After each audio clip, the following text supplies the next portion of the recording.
మేము లడ్డూ మీద చర్చించడానికి సిద్ధంగా ఉంటే సరుకు లేక 5 సంవత్సరాలు వీళ్ళు తిరుపతి తిరుమల పవిత్రతను ఏ విధంగా దెబ్బతీశారు, మొత్తం బండారం అంతా బయటకు వస్తుందని చెప్పి భయపడి శాసన మండలిలో చర్చకి రాకుండా అడ్డుపడుతున్నటువంటి విధానం యావత్ సమాజం చూస్తుంది అధ్యక్ష.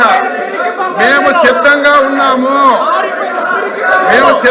ఉన్నాము 4వ తారీఖు 5వ తారీఖు 6వ తారీఖు 7వ తారీఖు మీరు ఎన్ని రోజులు చర్చించడానికైనా మేము సిద్ధంగా ఉన్నాము. దాని మీద మా సభ్యులందరూ అభిప్రాయం చెప్పడానికి మాకు మాట్లాడడానికి మీరు అవకాశం ఇవ్వండి. ఇంత అసమర్థ ప్రతిపక్షాన్ని నేను ఎప్పుడూ చూడలేదు. ఒక ఇష్యూని లేవనెత్తడం, ప్రభుత్వం పైన బురద జల్లడం వీళ్ళకి అలవాటు అయిపోయింది. మేము సిద్ధంగా ఉన్నామన్నా సరే ఈరోజు మళ్ళీ మీ దగ్గరకు వచ్చి ఇలాగా సభ జరగకుండా చేస్తున్నారంటే వీళ్ళకి సరుకు లేదు. వీళ్ళు చేసినటువంటి మొత్తం కార్యక్రమాలన్నీ బయటకు వస్తాయని భయపడే తప్ప లేదని చెప్పి తెలియజేస్తున్నారు. లడ్డూపై చర్చ